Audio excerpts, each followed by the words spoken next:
Orders for DIGs to retire for violating police tradition, appoints replacements as Supreme Court affirms Commission's rights to recruit police officers. Tinubu bars federal government officials from traveling to UNGA without direct participation. Work hard, revive the economy, Tinubu charges ministers at inaugural FEC as administration unveils 8-point agenda. Tinubu to attend G20 summit in India, recalls Nigeria's High Commissioner to the UK. Servicing debt with 90% of revenue is unacceptable, says Tinubu. President vows to take hard decisions. Subsidy removal. 2 billion naira has been distributed so far to states as fuel consumption drops by 30%. Federal government. Residents invade loot palliative warehouse in Bayelsa. Food items meant for flood victims expired, not fit for consumption, says the Bayelsa government. FG debunks viral memo on new COVID variant in Ebonyi. Court dismisses suit seeking to reinstate Ayu as PDP national chairman. Wike rants. PDP will expel him at the appropriate time, says David Boala. Atiku challenges the possibility of Tinubu's university degree without primary secondary school certificates. Kiyamo suspends Nigeria Air project to close Lagos Airport Old Terminal from October 1st. Criticism chaos trail NBA 2023 conference. Fight erupts at novelty match as Treasurer dismisses financial reports. Delta Police storms gay wedding venue in Warri, arrest 100 suspects. Nigerian doctors are relocating to Sierra Leone and Gambia, where they earn about $3,000 to $4,000. Chief medical directors tell reps. Cameroon releases water from Lagdo Dam as Nima states embark on emergency measures to address flooding. Nigerian Navy arrests Tantita security service officers as crude oil thieves in Lagos. The Navy is complicit in releasing arrested vessel. Tantita fires back. Emefiele, DSS arrests CBN Deputy Governor Kingsley Obiora. DSS detains Ogun local government chairman who accused Governor Abiodun of diverting council's allocations. Coup in Gabon ends 55-year rule of Bongo family as General Nguema is named head of state. AU suspends country from all activities. Kagame Biya reshuffle military leadership few hours after. Ukraine accuses Russia of committing murder, torture, and sexual violence against children. Tells critics of slow counter-offensive to shut up. Donald Trump's Georgia criminal case to be live-streamed, judge rules. More than 70 people are killed as fire rips through multi-story building housing homeless people in South Africa. Now to the details. Today is the second day of September 2023, coinciding with the 16th of Safar 1445 AH. We'll take a quick break and we'll be right back.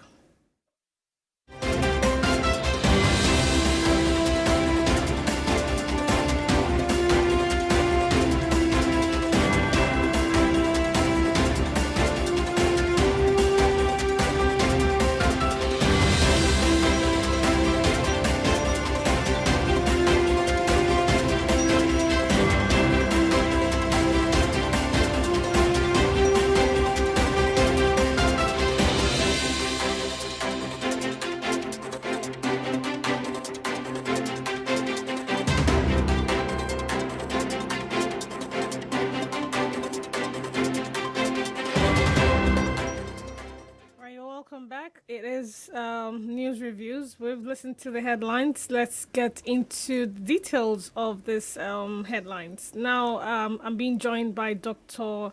KAZEEM OLUBUNMI. I want to go... Sorry. Good morning. You're welcome. Assalamu alaikum. Good morning. Wa alaikum assalam. It's a pleasure to be here. Good morning, Nigerians. Good morning, our listeners from wherever you are. I hope you're enjoying yourself and you're enjoying. Let me say something. Some people like to hear. Some people something people do say. We're in the Ember month. How do you feel? Well, this is the first weekend. What's the concern about months with me? Unfortunately, see, there is no euphoria as far as any Ember month is concerned. Unlike before, when we're in the Ember month and the year is, gradually winding to a close and things like that. But unfortunately, the way it is now, in fact, Nigerians cannot even. It's just a case of probably an Ember to forget. Probably. No, not quite. For some reason, so in my area, the Christmas people start throwing their knockouts as early as July. So towards the end of July, you hear the first knockout. So I remember that didn't happen in July. So I thought, oh, thank God, austerity and Sakpa don't catch up, And then August, like towards the end of August, we heard it. So me and my hubby were arguing. He said, "No, are you sure that is knockout? Are you sure it's not a gun exchange? Please, gunshot." You guess what I did? I said, "No." I heard boom. That's a knockout. The guy couldn't. No, like I hands off. Like you already know the sound. He said, "So you know the sound of it?" I said, "Yeah, I know the difference. The knockout always ends with." So yes, it's a knockout. That's not a gun. All right. Anyways, and so to double, to reinforce my thoughts, now it's all over. They're constantly throwing the knockouts every single day now, and I wonder, is this Sakpa not reach your side? Sakpa no reach your side. You guys are enjoying, man. Show me, God, to send this money please, our let way. them show me. Let them show me the way. It's for food. We want to see, eat like the president will say, follow who knows the road. I was like, your people knows the road. They know the road. Please, there's a road. I beg. Let them show us the road. Right. So I want us to get started with the Tinubu's attendance at the G20 summit in India, and he recalled Nigeria's High Commissioner to the UK. Is that what's that about, though?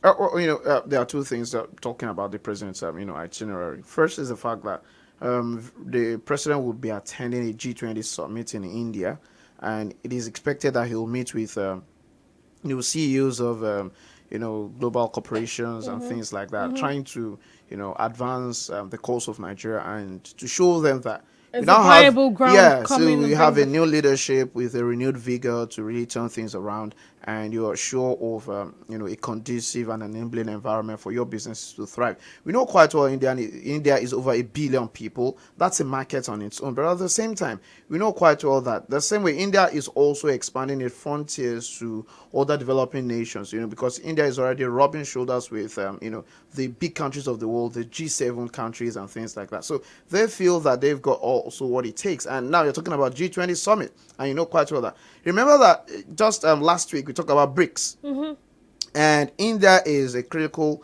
component of BRICS. So now you're not talking about a G20 summit, and India is actually the one hosting it. And you know quite well the developed nations of this world will come, even including the US, UK, and the likes like that. But at the same time, it's also an opportunity for those that are also aspiring to probably advance economically, to also showcase as to what opportunities are there within their countries. And the president's special advisor on media and publicity, Ajay Ngelale, also says that the president would also be utilizing some of these opportunities to meet with some of the CEOs and other countries like that, to hold bilateral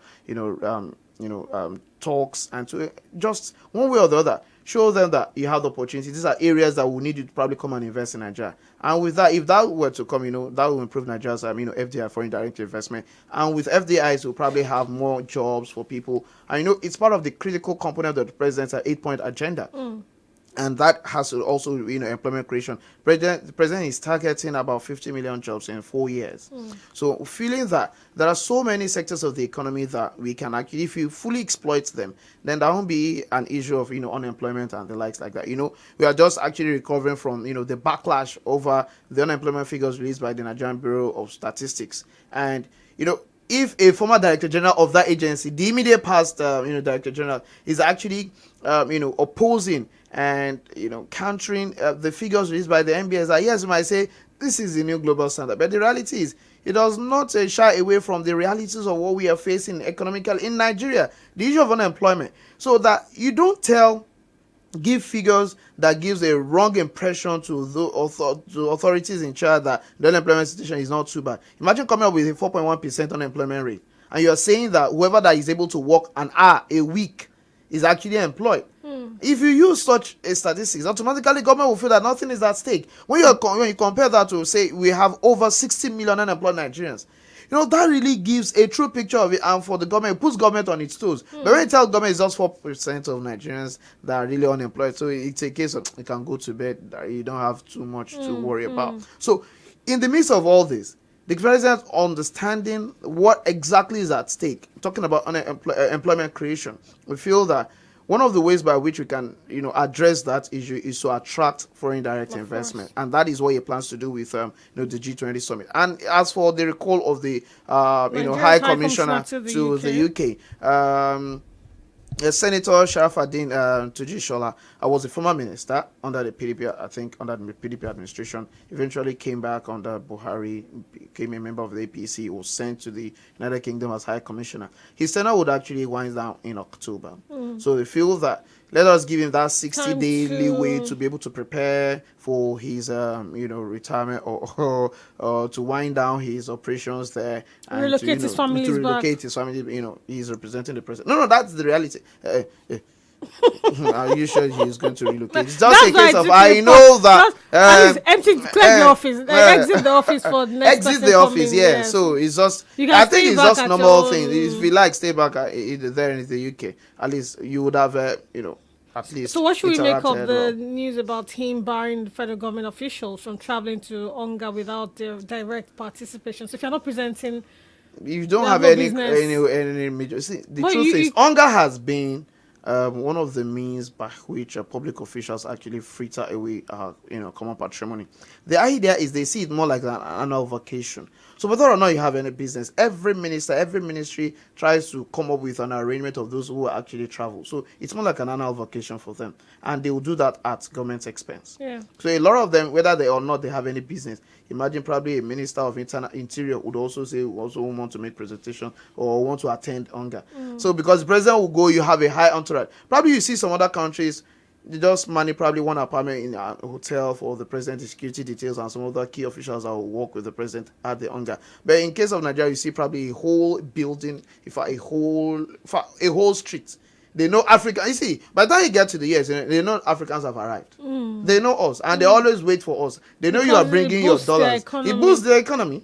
So at the end of the day, you guys will bring in all your family members, friends, cronies, and the likes like that, business partners. Let's go and enjoy. Let's go and discuss business, and that will be the destination. So I will claim that we are doing that under, attendance of, United Nations General Assembly conference. And at the end of the day, we're only losing these resources that could probably have been put to better use. And for the fact that the president now took this initiative, one way or the other, yes, it's a case of a paradox. On one end, you say you're trying to cause the cost of governance, and at the other end, you're also expanding the scope of governance. And you're like, are you really for real? Do you really understand what you're trying to do? Imagine you have a bloated cabinet of over 45 ministers at the moment, 45 ministers, and we're still expecting more. Then you also have some other appointees and the likes like that. All these ministers will have their special assistants, you have the personal assistants, you have security details, you have official vehicles and the likes like that. All these would be funded, will be run at the expense of the government.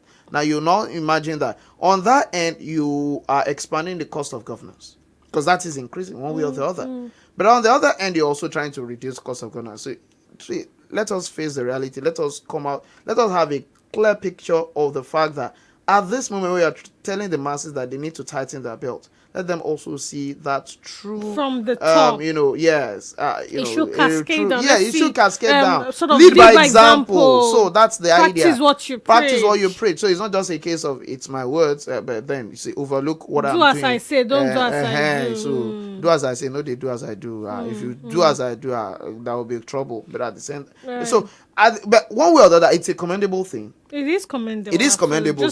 We're just requesting that let it spread across every facet of the Nigerian life. Right. So this servicing of debt with 90% of revenue, he says, is unacceptable. But what are we doing right now? Fortunately, I know a group of people have reviewed 100 days in office of the current president.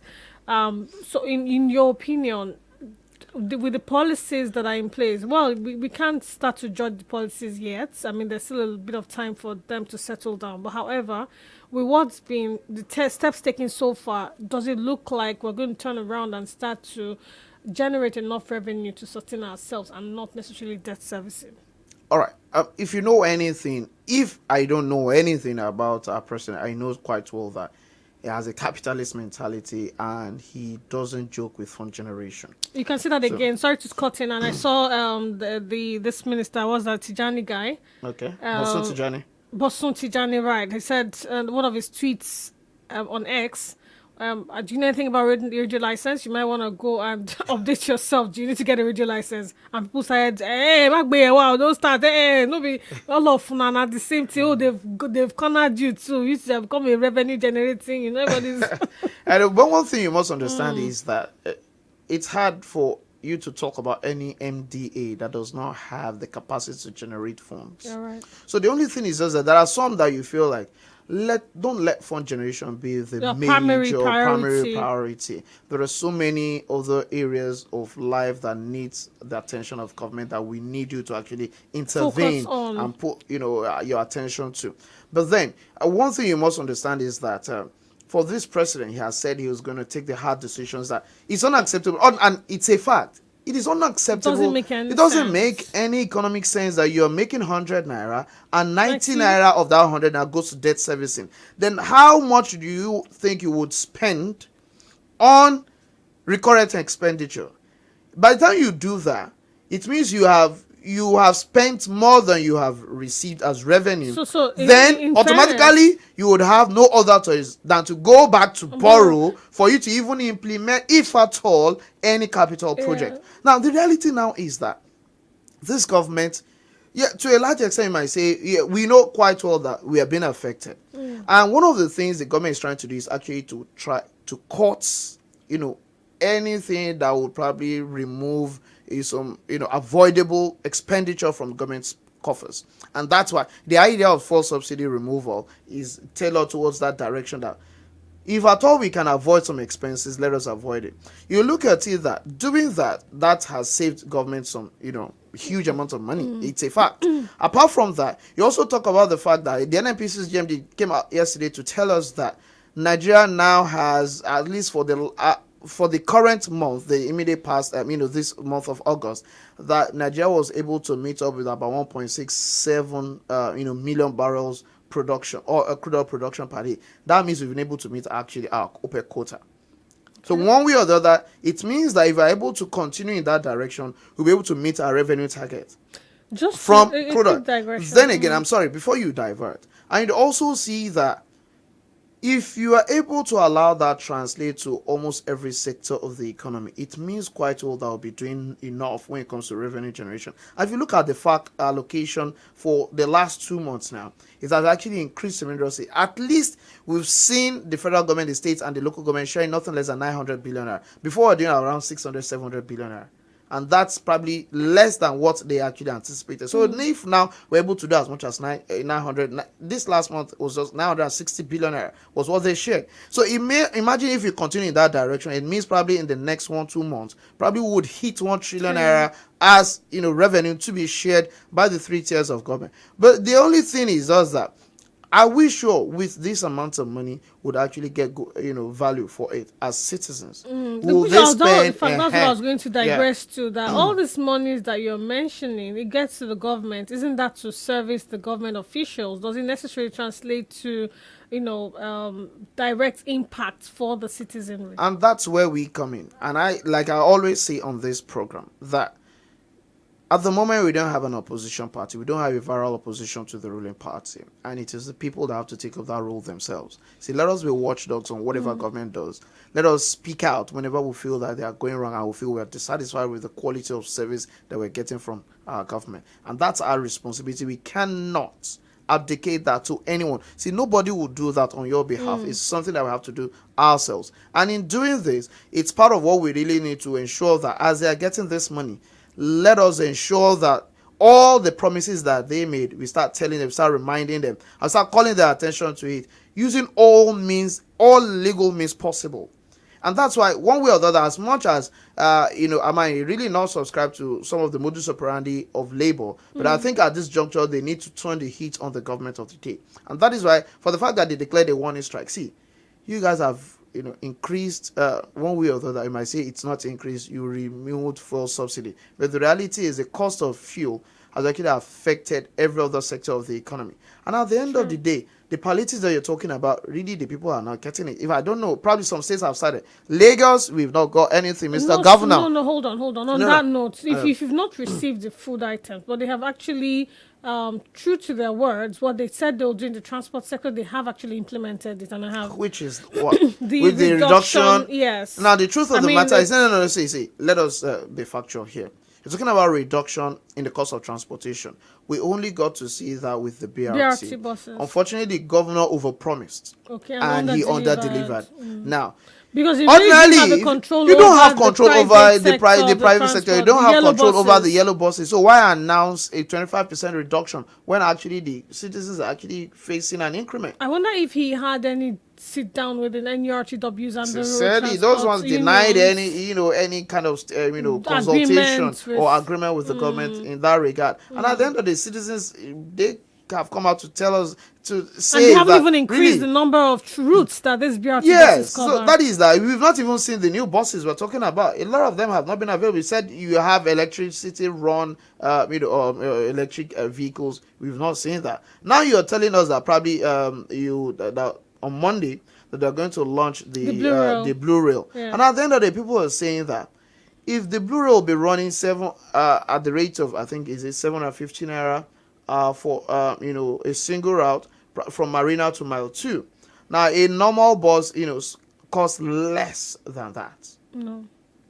A normal bus, see, from Mile 2 to Marina costs less than that. See, I'm talking based on the experience of those who also, ply that route. See, whether it is true or not, it's for the government to actually come out to say that at least one way or the other, if we really want to encourage people to drop their cars at home and actually jump on the train, they automatically, in terms of affordability, in terms of safety, these are some of the things that we really need to ensure that it is in place. So at the end of the day, let me tell you, if it is cheaper, you don't need to tell people, they will jump on it. Yes, absolutely. So that's what we're waiting for. So you know what? Let's take the assignment on behalf. So on Saturday we'll report back. Let's take a trip on that ride.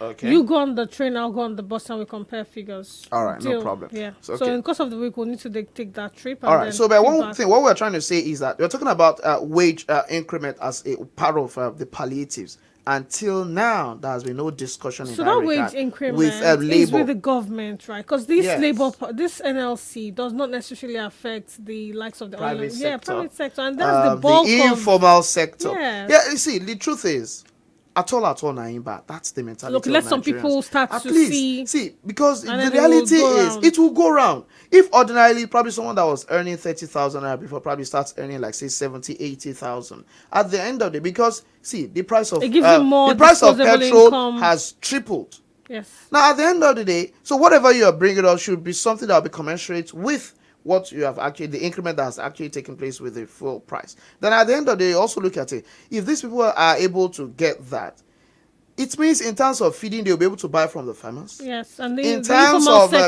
informal sector, impact. It will trickle down to everybody. They will feel the impact, and that is one thing we really need to look at. So, but this, the Labour has not seen anything in that direction. Rather, what we have seen is you increase fuel with the excuse that the money saved from that will be plowed into education, health, critical infrastructure, agriculture. But now what we are seeing is actually the cost of agricultural produce is on the rise. In fact, it has let me not say it has blown, it has even blown the roof away.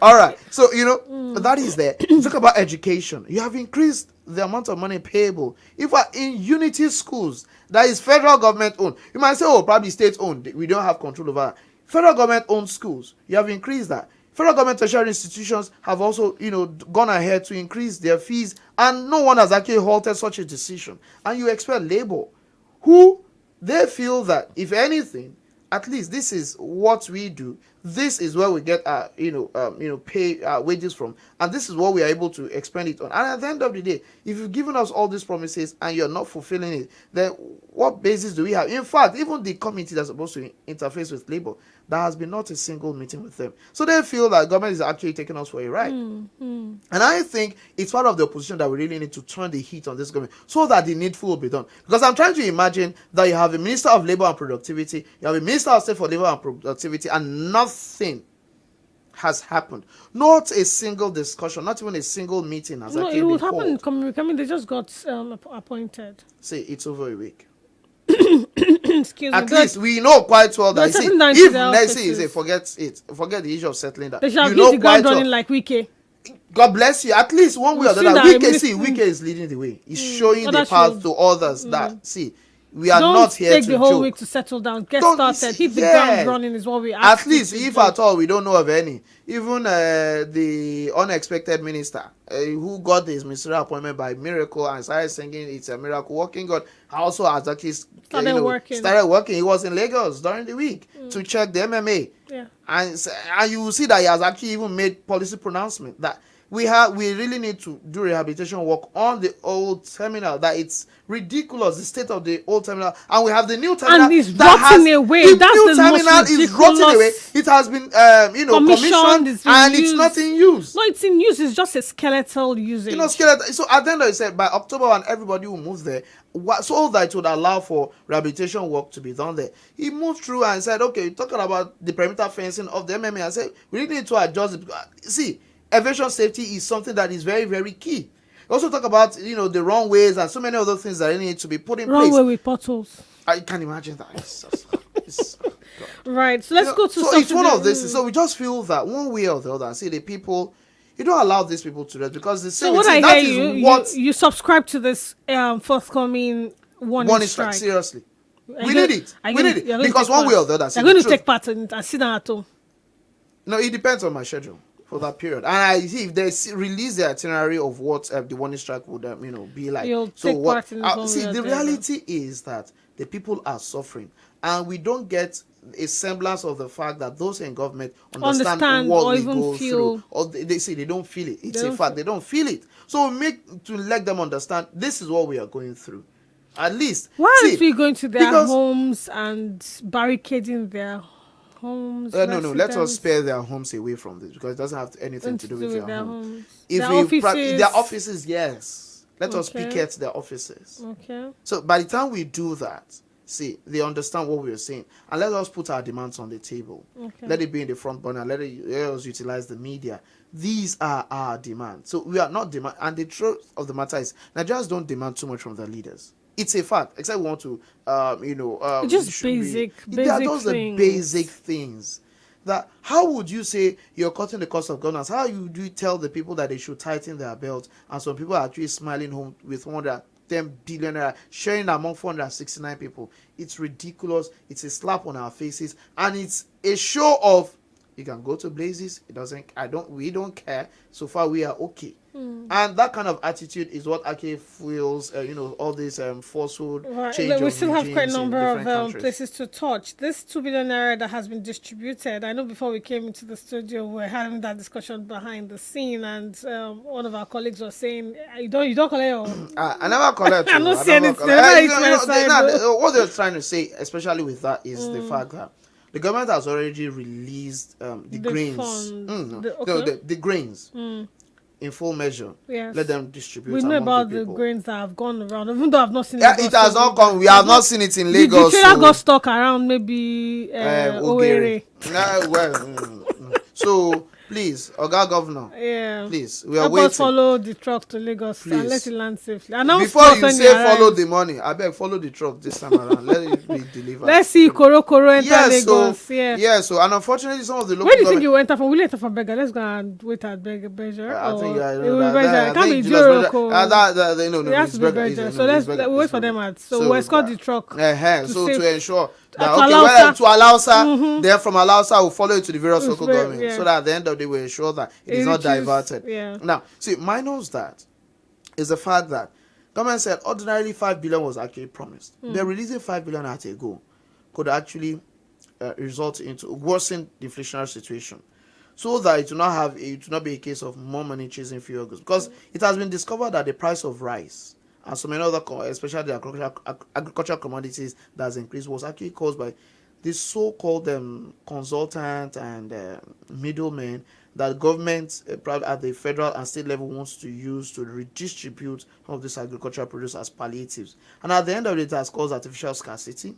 And also it has caused a situation where even the normal produce that should go through the farmers to the market has now been cornered for this purpose. So, and that is why you see that the price of rice now, runs, averages around, revolves around, runs around 50,000 naira per bag. Yeah, that's the corridor. Yeah. Around that corridor, and it's just unimaginable. 50 kg of rice for 50,000 naira, so 1,000 naira per kg.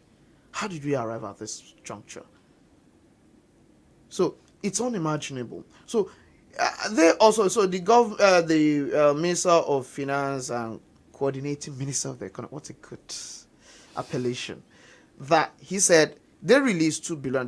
They decided to probably make it in tranches, so that at least we don't alter the inflationary trend, so it doesn't affect inflation, doesn't affect forex, doesn't affect so many things. Because at the end, they probably release 5 billion at a go. Some of these governments can easily just corner everything, and the next thing is chasing dollars.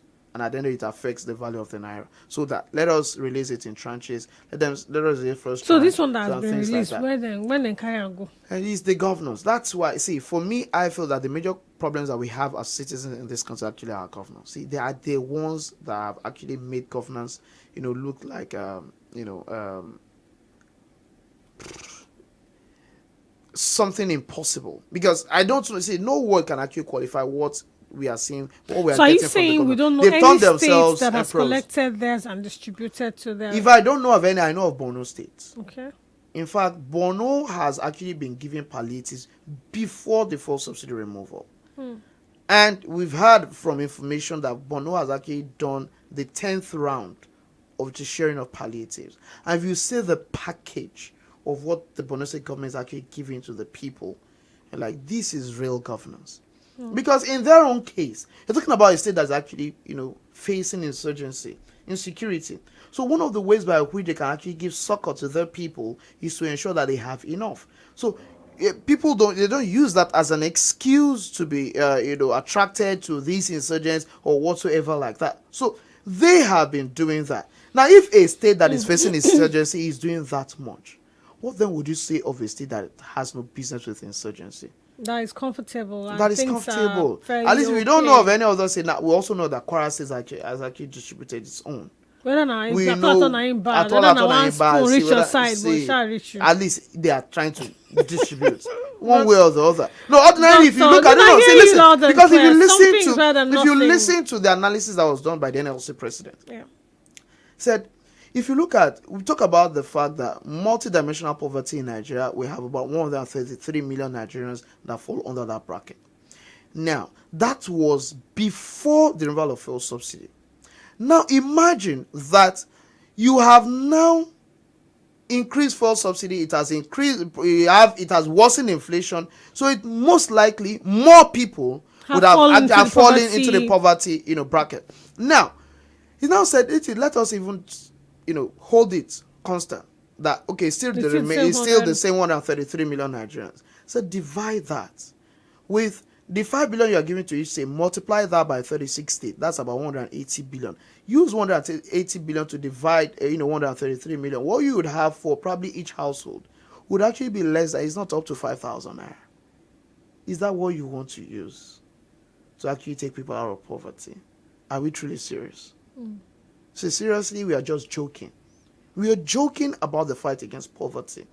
And Nigerians are not beggars, because this is actually turning Nigerians beggarly. You're making them come and beg for handouts. Imagine if probably it's a cup of rice that will go to a household. Tell me, if they cook, that is not even sufficient for one person in that household.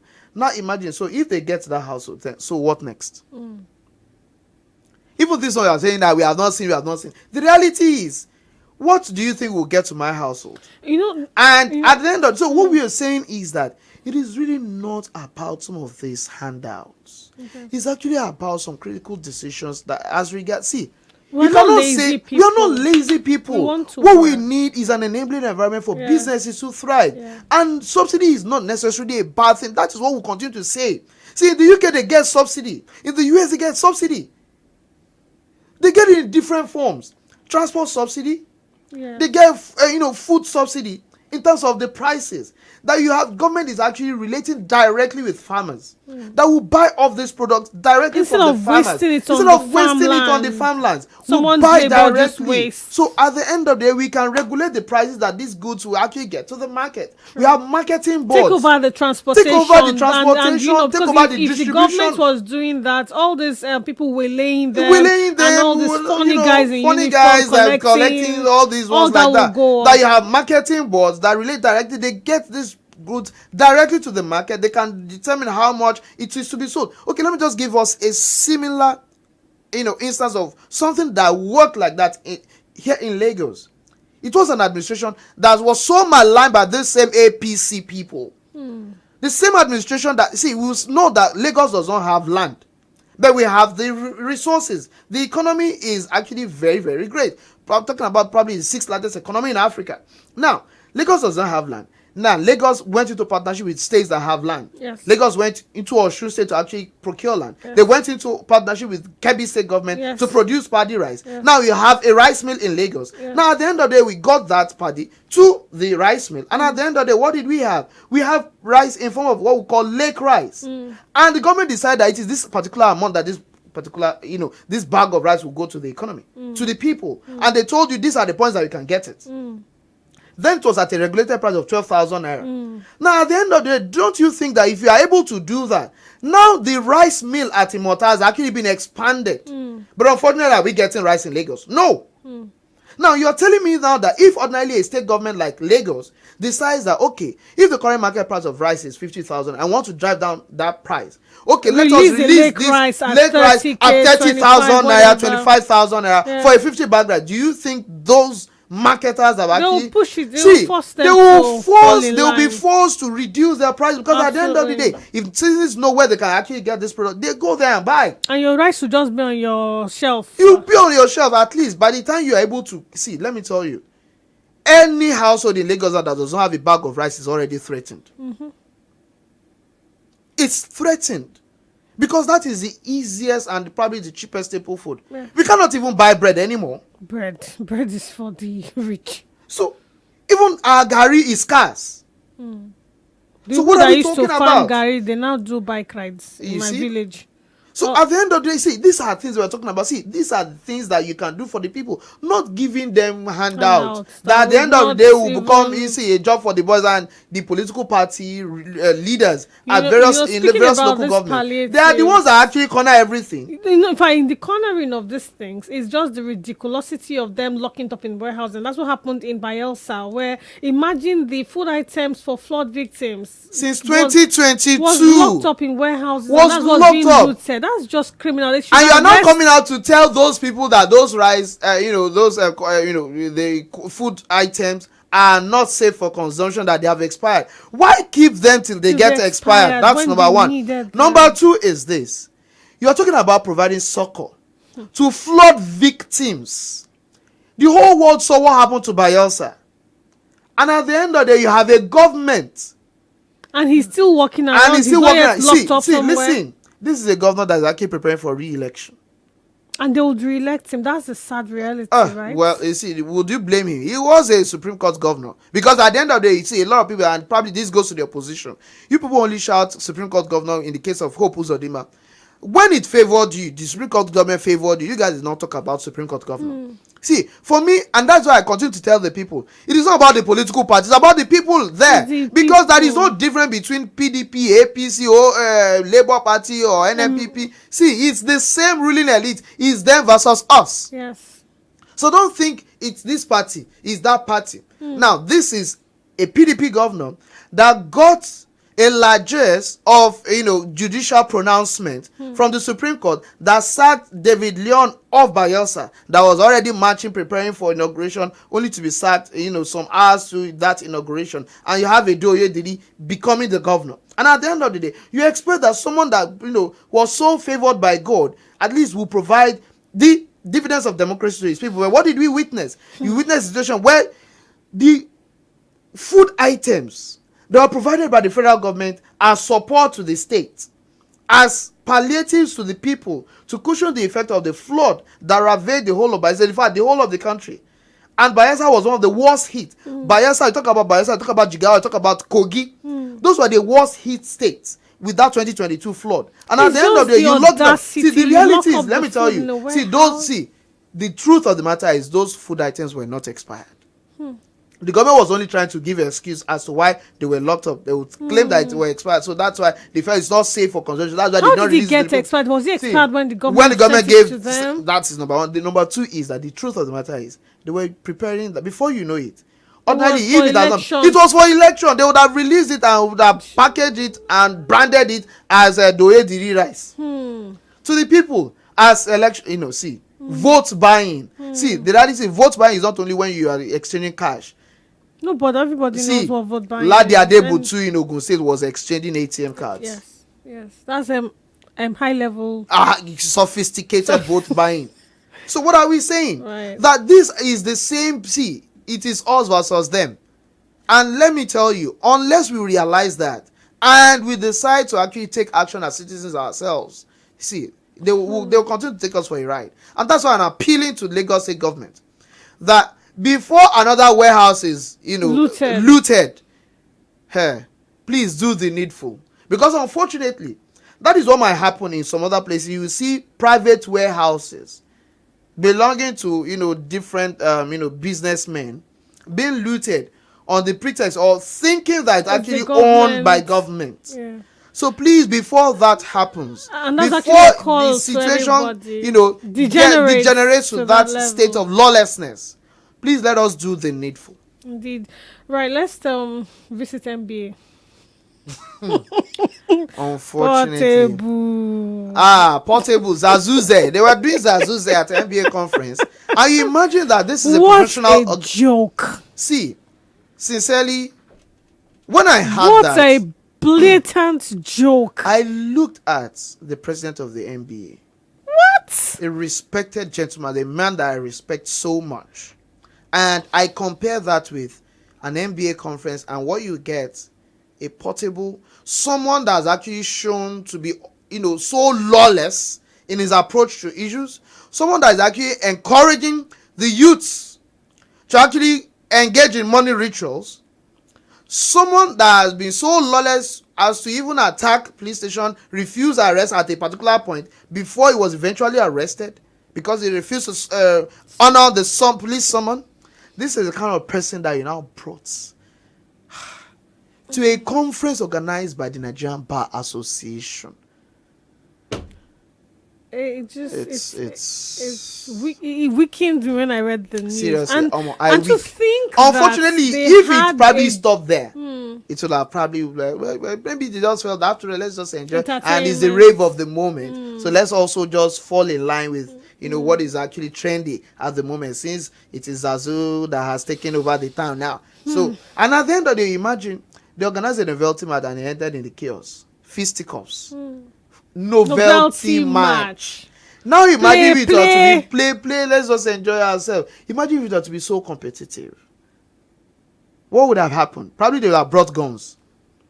Not talk about the fact that you are also giving reports, and the treasurer is actually coming to disown the financial report presented by the MBA. So if there is corruption in the MBA, then do you think MBA has a moral justification to hold government to account?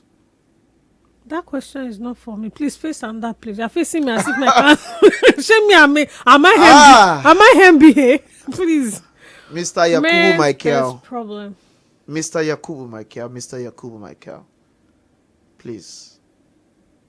Unembarrass yourself. Please.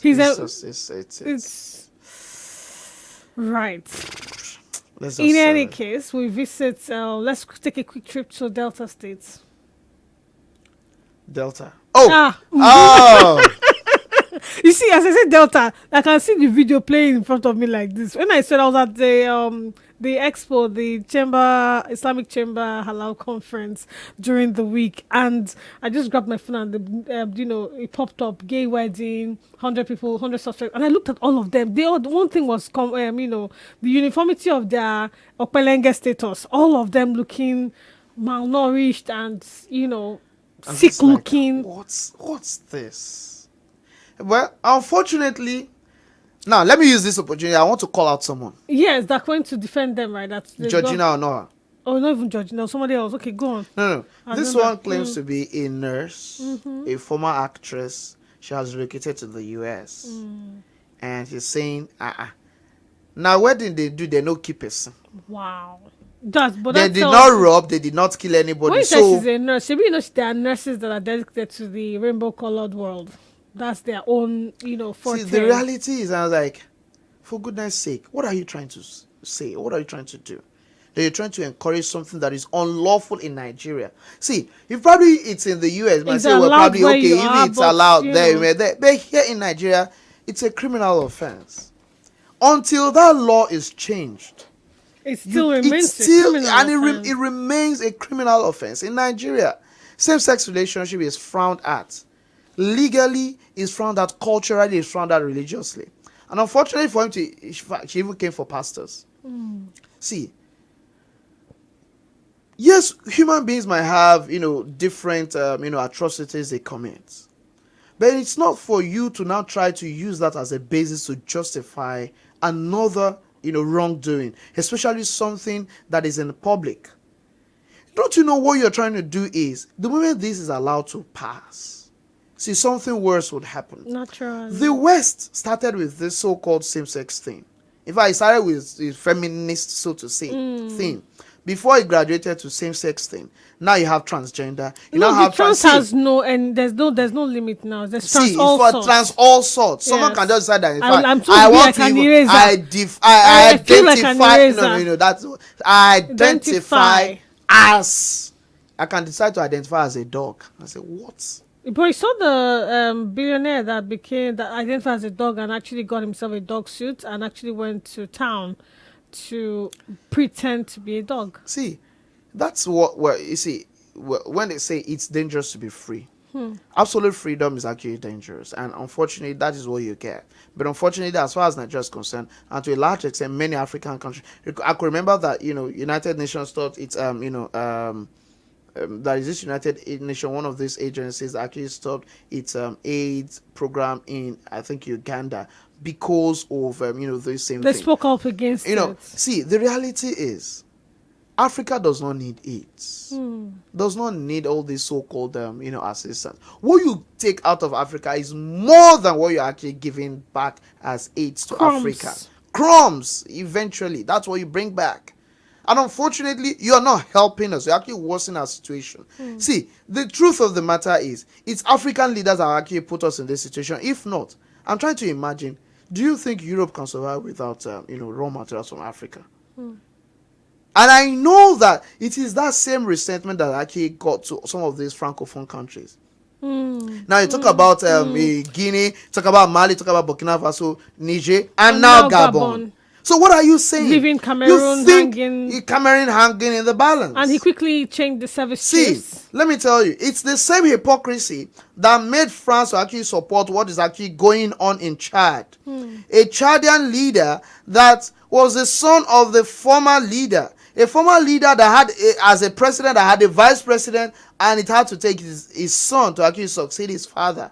In a democracy, and you had the president, Emmanuel Macron, attending his inauguration, and you expect Africans to actually respect, their colonial masters, and you think they will clap for you? Seriously, we have just started.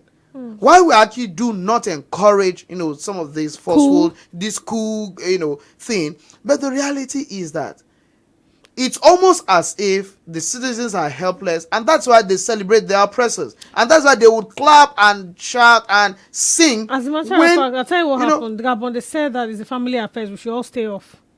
That the cousin, that the cousin wasn't that disposed his And No, they're I don't. cousins, the president and the military chief. Well, I'm not sure they are cousins actually. I don't That's know what where I mean. they. I got. Now, what we got was the fact that the new head of state was actually a bodyguard to the deposed president's father, late father Umar. So Nguema was the chief bodyguard to Umar Bongo. Now Umar Bongo died 2009, and his son Ali Bongo, succeeded him.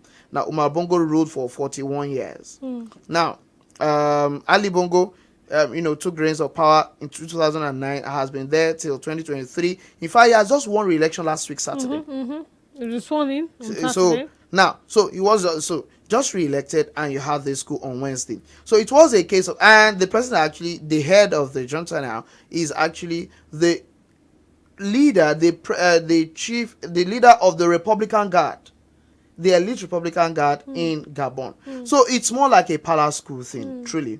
These are close allies. Yeah. So whether they now share familiar relationships, Yeah. I actually don't have that information. Yeah. But what we are trying to say is that, see, when you 55 years. 55 years, a single family, the Bongo family, and they were already thinking of, and the man had suffered stroke in 2018, But he they're still continued saying ruling. he He didn't continued sign, ruling. yeah. He didn't, you saw the video of when him speaking from detention, and you're like, is this man in the right frame of mind?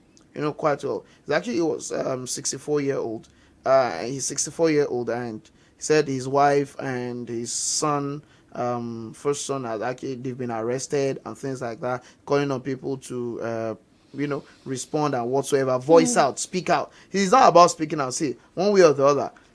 And although AU has suspended Gabon, but what we're trying to look at is the fact that, see, these colonial powers, these Western powers that support these despots, they also do some of these support are actually based on the fact that you continue to dance to our tune, and part of what they dangle at them is so-called aids, for in return for exploiting their mineral resources in Africa. Because you look at it, it's actually the scramble for mineral resources in Africa that's actually fueling all these things. Because eventually it's a case of, if you continue to be our ally, we will support you to remain in power. And that's why you have an Idris Deby remaining in power, a Paul Biya that has been in control of Cameroon for over 41 years now. He has been the ruler of Cameroon since 1982.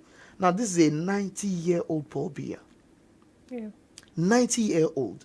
But France will have no issue with that. I They was will even have going no to qualms say, with beyond that. France. Because, it's a case of, they get the resources from there, and they feel like, so far you continue to dance to our tune, we'll keep you in power.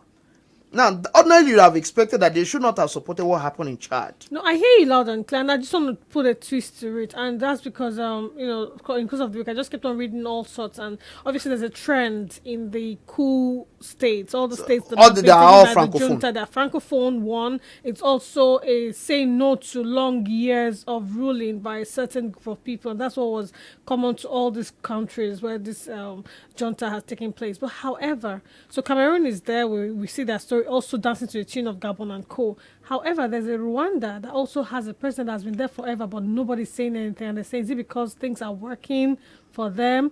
Is that why there isn't any noise from that quarters? Now, in the case of Rwanda, Rwanda, for a lot of people, they felt comfortable with Rwanda because Rwanda has proven to be a success story. Yes, you might say Kagame has been there for long, but Kagame is actually loved by the citizens, and they are getting the dividends of democracy. So he was delivering, actually, and that's why that has kept him. But he also felt that because he has been there since year 2000, so now this is 23rd year in power, and in 2015 there was a change in constitution that allows him to continue to rule for as long as 2034. Now, so looking at the fact that these long, ruling, leaders, one way or the other, if care is not taken, you might probably become a tyrant. Because at the end of the day, every person at the helms of affairs in different sectors will probably be your appointees.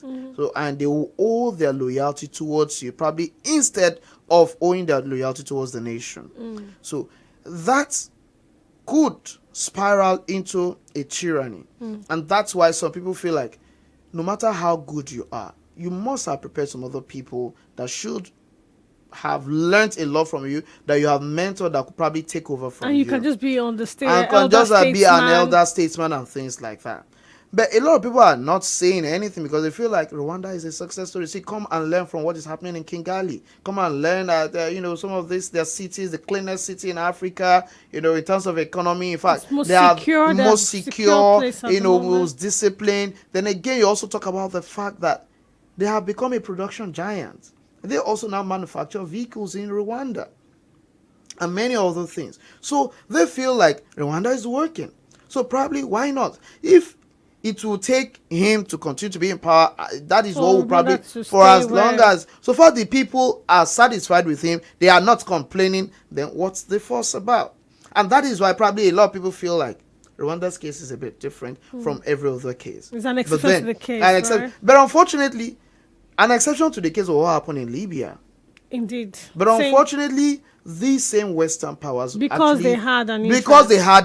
Interest. So that's what's key. So it's all about interest. Yoruba say, "Bi yeah, so it's a case of the lizard only has an opportunity to enter through the wall. Then there is a wall created, the crack in it. And unfortunately, I just hope, because Kagame is also going the way of Gaddafi, in the sense that he's damning the West, and saying that you cannot come and force your ideals on us.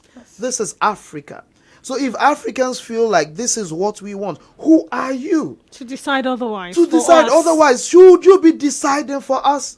African leaders and things like that. See, no matter how sweet talking you can be, no matter how good you are as a leader to your people, the same way Gaddafi was good to his people, they will find that Omali. They will find that renegade, that dissident within your fold to actually turn against you. And if Kerry is not taken, the next thing they will tell you is human rights records, because unfortunately that's human rights. It's human rights, and they say human rights record. That is why, regardless of how much you praise Kagame today, they will still tell you that he has a very terrible human rights record as far as the West is concerned. So they hide under this, but when it becomes the case of France or any other thing like that, they hide all these so-called human rights records. And like, these countries don't actually appear among the topmost countries with very terrible human rights records. The same country, imagine the hypocrisy that the US, for instance, would say that, you talk about other nations, they have Umar al-Bashir, in the case of Sudan, terrible human rights records. The same US will still continue to engage in business with Saudi Arabia, that even had a Kamal Khashoggi killed, and at the end of the day, you still did not cut your ties with Saudi Arabia. You will not say because of human rights records of Benjamin Netanyahu in Israel against Palestinians, you will not say because of that you cut your relationship with Benjamin Netanyahu or the Israeli government. The same human rights records that you can say of Fattah el-Sisi in Egypt, you would not criticize him, and you will not cut off your ties with, rather you continue to fund him with $3 billion of military aid every year. But that, because it serves your interest. So, see, all this is, it's all about interest. And it's high time Africans woke up to the reality that you cannot depend on these people for the survival of your nations. You have to look inwards. It's your leaders. You have to hold them accountable. And I hope that, and unfortunately, you see, all these soldiers, unfortunately, the next thing you have is they continue to extend their tenure, because they are not tenured. The administration is not tenured. So if you are saying that the SY person that was there did not follow constitution, did not follow a particular tenure, did not respect the tenure of office, how about you that you're coming to displace the person? Now, just very quickly, the same General Ngema, now is now the head of state, named as the head of state in Gabon, has said they will not rush into conducting quick elections so that they can avoid the mistakes of the past. What does that say? Interesting. Isn't that what we know? What we already know. This is an interesting news of how our Nigerian doctors are relocating to Sierra Leone and Gambia. Now, so the Japa has even come. They're seeing a nicer place to Japa to, black. Even on the African continent. Yes, on the African continent. See, the reality is that. See, let me tell you, it's a fact, because I remember so during the expatriates now. See, That's it now. That's it. And we get paid in dollars. As Actually, expatriates. we get paid as expatriates. So That's if what that I is mean. even happening on the African continent, so what then? What excuse do you think Nigerian government would have to tell some of these doctors not to leave? I remember that during the ASU strike, ASU came out with the facts and figures of what an average professor earns on the African continent. Now we talk about the fact that Nigeria is so-called giant of Africa. A professor in Nigeria earns 400K. less than $1,000. Okay. Now it's almost around just $500 with the forex, with the devaluation. Yeah, no, it's a case of that. Yeah, see, a professor at bar in Nigeria earns 412,000 naira a month. A professor at bar, that's over 20 years of service dedicated, post PhD experience, and all that you earn is 412,000 naira. Now convert that to dollars today as we speak. That's not up to $800 a month. And you have professors on the African continent earning even more than $4,000 a month. You have people earning as much as $6,000 as professors on the African continent. And you expect that you get the best out of, our academia in Nigeria. See, that ain't gonna happen. So the truth is, we really need to do something. If those that are meant to actually steer the affairs of this country in the right direction are getting more than... Imagine the other time when they came out to say that a Supreme Court judge earns 700,000 naira a month, and a senator goes on with 29 million naira a month, and you expect that things will go the same way, things will go normal in this country. We're just jokers. Right. When we're ready to stop joking, then but let's quickly. I think we're running out of time, but I would like us to take this Emefiele story. The DSS arrests the CBN Deputy Governor Kingsley Obiora. Why? Now, there are different perspectives to it. One is that Emefiele could not have done some of the things they accused him of doing. He could not have done them alone without some other people. Of course, accomplices here there and have there, so many accomplices. That's number one. Definitely. Then number two is the fact that that the president set up an investigation panel, special investigation panel, led by Jim Obazi, to actually go into the records of the Central Bank of Nigeria and audit, the activities and things like that, the reign of Godwin Emefiele. And I think it's part of the outcome of that audit that is actually ongoing. And so that is one. Then number two is some quarters are saying that actually Kingsley Obiora is being brought in by the DSS in order to use him to testify against Emefiele. As a witness against Emefiele. That he was probably not ready to do that. Probably that was why, but that will now be, amounts to forceful using him, holding him against his will and trying to force him to be a witness if probably he's not ready to be a witness, unless you have anything against him and you say that okay, probably on the basis of plea bargain, we'll drop charges against you if you can serve as a witness against your former boss. Interesting. So that is another angle. Then again, for me, I think that, and this is my own personal perspective, and I'm asking my question, please, what exactly is the business of DSS when it comes to financial? I was going to ask you that. Because that is not his statutory responsibility. Seriously, it is not. Who's ordinarily why didn't we bring in an ICPC or EFCC into this matter? That you're now bringing in a DSS. Now, you remember, and it is this same DSS that has just even arrested the so-called suspended chairman of a local government in Ogun State for accusing Governor Dapo Abiodun of diverting local government funds. It's not news today that we know that governors divert these funds. It is not news. See, it's still news for you to come out and say governors divert local government funds. We know it is the truth because they claim under the guise of this so-called joint account. These governors frustrated constitutional amendment that will give local government autonomy. These same governors frustrated even autonomy for legislature and judiciary at the level of the states. So what are we talking about? Now, these same governors, they get these monies, and at the end of the day, in fact, they handpick those that would rule, administer the local government. Some of them will stay in office for years and we will not conduct local government election. They only conduct local government election when it is time for their own election. or when it's time for them to appoint their successors, into office as governors. So they feel that they need the cooperation of this people. So they dissolve the transition committees that have been in charge of the local government, and now conduct an election so that they can appoint their loyalists to coordinate the election process in their respective states. So is it news? So that the chairman now comes out to say that Governor Dakpo Abiodun has actually been diverting their funds all this while. All he had to do was to render accounts and show that it's not true. Why harass and intimidate him? And at the end of the day, so all those people were forced to come and actually prostrate for the governor. Imagine.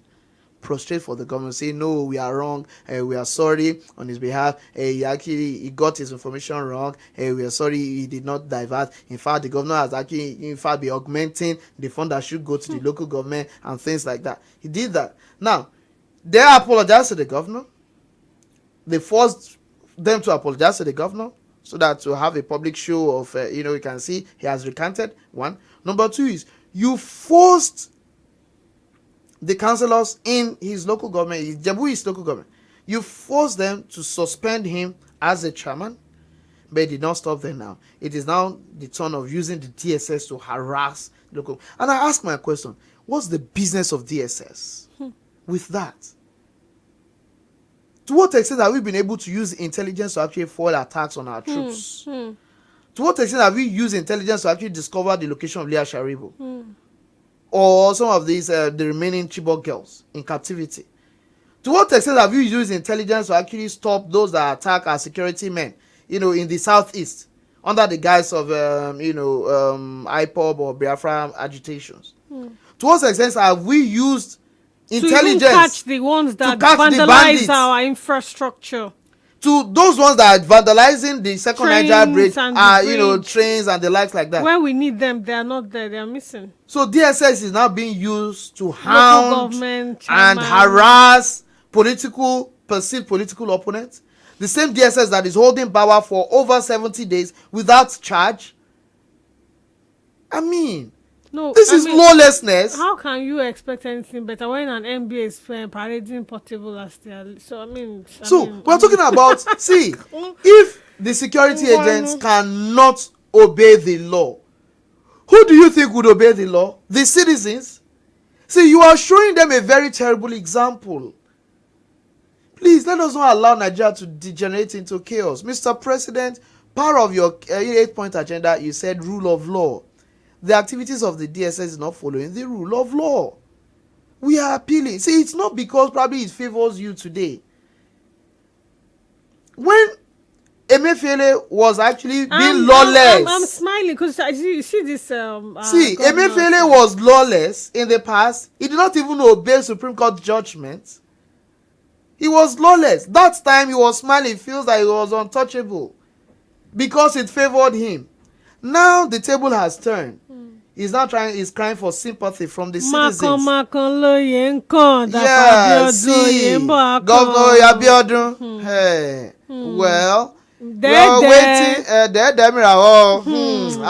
I'm sorry. Well, you are in government today. Tomorrow. And you're using the DSS to harass this innocent chairman. The DSS will come and embarrass you. We hope that. Don't worry. We will tell you when that time comes. We'll remind Sincerely, you. It doesn't make any that sense. That reminds Emefiele by the minute. Yes, now. So Unfortunately, the truth is, citizens are saying that serves Emefiele right. Yeah. That do you know the number of people that died? They did not forgive him for the cash crunch, what he made us go through. No. For us to kill and fight ourselves for our own money in our own accounts. And still not get it. And still we did not get it. You think that it is the same Nigerians that will now pity you. Oh, you cannot get sympathy. He's not getting it, and he will not get it. So please, for those in power, be careful. Absolute power corrupts absolutely. Right. But don't worry. But one thing to realize is the fact that this power is very, very ephemeral, very transient. See, very, very temporary. So if you think that you'll be there forever, some people were there before you. Where is Amosun today? We are going. Even our former Tipe governor Daniel. Oh. Benga Daniels. Right. So on the final note, because we are really out of time, I want us to quickly touch on Donald Trump's Georgia criminal case to be live streamed. The judge has ruled like Yes. that. And one thing is, he also waived his immunity and the fact that, yes, he will stand trial. In fact, he went for the mugshot and said the first time a former president in the history of America would actually take a mugshot. So he took his mugshot and it was like, well, he feels that he says that it's actually political witch hunting. And one thing you must know about Donald Trump, don't joke with him. And unfortunately, one thing that every now and then, what plays in my mind is, sincerely, we have so many gullible people all over the world. The truth is, do you know that Donald Trump has successfully raised over $7 million